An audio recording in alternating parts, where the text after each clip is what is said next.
पाकिस्तान के top doctors के साथ अपॉइंटमेंट बुक करें, वो भी पेशेंट फीडबैक देखते हुए। आज ही ओला डॉक ऐप डाउनलोड करें। ओला डॉक, डॉक्टर का अपॉइंटमेंट आसानी से। Assalamu alaikum. I am Dr. Shakil Ahmed, consultant dermatologist, giving my services in National Hospital at H360 Faisalabad. आज हम स्किन के जिस इशू पे बात करने वाले हैं वो है हेयर फॉल या बालों का गिरना। वैसे तो स्किन के बहुत सारे इश्यूज हैं जिन पे डिस्कस होना चाहिए, लेकिन एक कॉमन इशू जो है जो बहुत सारे लोगों में आजकल पाया जाता है वो है बालों का गिरना, जो कि अर्ली एजेस में भी होता है।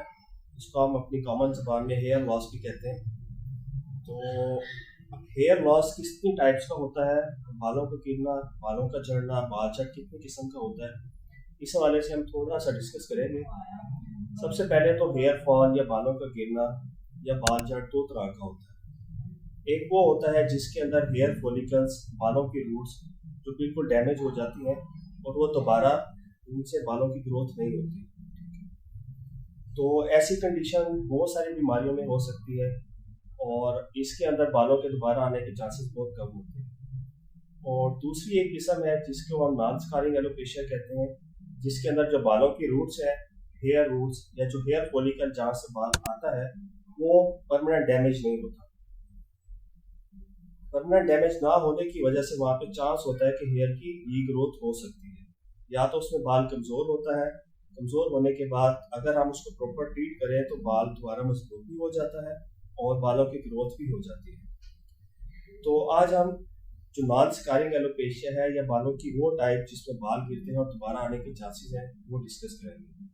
अब इसमें बहुत सारी टाइप्स हैं जो नॉन स्कारिंग एलोपेशिया की हैं, जिनमें एक बाल झड़ होता है, ठीक है, जिसके अंदर एक पैच की सूरत में कहीं से बाल कम हो जाते हैं, या इसके अलावा और बहुत सारी ऐसी डिजीज़ होती हैं, इन्फेक्शन होती हैं या ऑटोइम्यून डिसऑर्डर है जिनके अंदर बाल कमज़ोर होकर गिरते हैं। अच्छा, इन सब में एक कॉमन टाइप जो बहुत सारे लोगों में होती है एलोपेशिया की, जिसको हम एंड्रोजेनेटिक एलोपेशिया कहते हैं। ठीक है, ये मेल और फीमेल दोनों में होता है और किसी भी एज में हो सकता है। तो आज हम ज़्यादा फोकस इसी पे करेंगे, एंड्रोजेनेटिक एलोपेशिया। ये बेसिकली होता क्या है, इसकी कॉजेज क्या हो सकती हैं, इसके साइन सिम्टम्स क्या होते हैं और उसको किस तरह से मैनेज कर सकते हैं। तो एंड्रोजेनेटिक एलोपेशिया बेसिकली ये हार्मोन रिलेटेड होता है। ये मेल फीमेल दोनों में किसी भी एज में आता है और इसके जो मल्टीपल फैक्टर्स हैं उनमें से जो सबसे इंपॉर्टेंट फैक्टर्स हैं वो हार्मोनल इम्बैलेंस और जेनेटिक फैक्टर्स हैं कि ये मौरूसी होता है। अच्छा, इसमें अक्सर पेशेंट आके हमें ये बताते हैं कि जी मेरे तो बाल गिरना शुरू हो गए हैं, खासतौर पे मेल्स, लेकिन मेरे फादर के बाल तो ठीक है, मेरे बाकी भाइयों के बाल भी ठीक है। तो ये ज़रूरी नहीं कि आपके जो फादर हैं या भाई हैं उनकी तरफ से आपको ही आए। आपने देखना है कि क्या आपके मामू जो है क्या उनको तो नहीं है किसी को इस तरह का गंजापन, क्योंकि ये वाला जो एंड्रोजेनेटिक एलोपेशिया है, गंजापन, ये आपके मदर और फादर दोनों की तरफ से आ सकता है। तो ये एक मेजर फैक्टर होता है इसमें। इसके अलावा जो बाकी फैक्टर्स हैं उनके अंदर हार्मोनल इम्बैलेंस होता है, या तो आपके हार्मोन इम्बैलेंस होते हैं या फिर जो रिसेप्टर होते हैं हार्मोन्स के वो ज़्यादा सेंसिटिव होते हैं, उसकी वजह से भी ये एंड्रोजेनेटिक एलोपेशिया होता है। दूसरा ये कि और कुछ न्यूट्रिशनल डेफिशिएंसीज होती हैं, विटामिन की डेफिशिएंसीज होती हैं या कुछ डिजीजेज होती हैं जिनमें इस तरह के सिम्टम्स आते हैं। एंड्रोजेनेटिक एलोपेशिया के कुछ खास पैटर्न होते हैं जिसमें ये आता है, जो जिसको आप कह सकते हैं ये उनकी अलामत है। उसमें होता है कि एक तो आपका बाल कमजोर होना शुरू हो जाता है, बालों की ग्रोथ कम हो जाती है, और मेल के अंदर एक खास पैटर्न में आता है।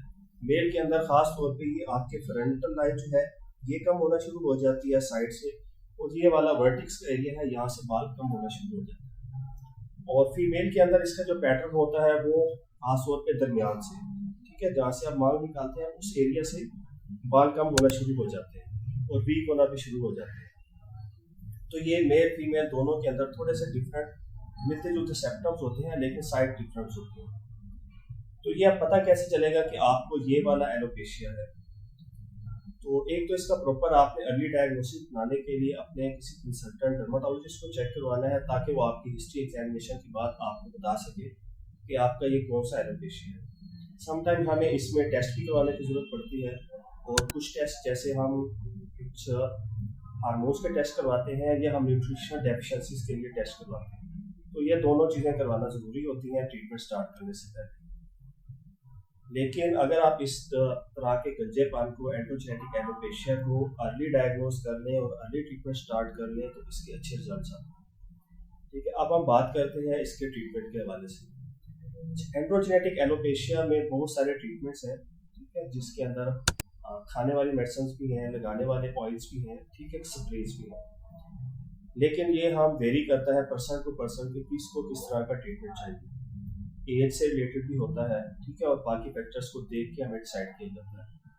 अच्छा, बहुत सारे केसेस में लोग खुद से मल्टीविटामिन ले रहे होते हैं जिनकी ज़रूरत भी नहीं होती, ठीक है, क्योंकि मल्टीविटामिन या इस तरह के सप्लीमेंट्स तब लेने चाहिए जब आपको कंफर्म हो कि आपकी बॉडी में इन चीज़ों की डेफिशिएंसी है। अगर ऐसा नहीं है तो इन चीज़ों से अवॉइड करना चाहिए।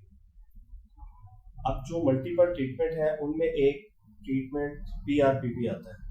PRP के हवाले से बहुत सी मिसकंसेप्शन भी होती हैं, लेकिन PRP ट्रीटमेंट ऑप्शन में से एक ट्रीटमेंट है, ठीक है, ये बिल्कुल सोल ट्रीटमेंट नहीं है। अक्सर पेशेंट्स आके हमें PRP का पूछते हैं और उनके जहन में बहुत सी एक्सपेक्टेशंस होती हैं PRP से कि शायद PRP से उनका गंजापन बिल्कुल ख़त्म हो जाएगा, या जिनके 50-60% से भी ज़्यादा बाल कम हो शायद वो वापस आ जाएंगे, लेकिन ऐसा नहीं होता, क्योंकि PRP जो है वो जैसे बाकी ट्रीटमेंट ऑप्शन में से 4 ऑप्शन है उनमें से ये एक ऑप्शन है।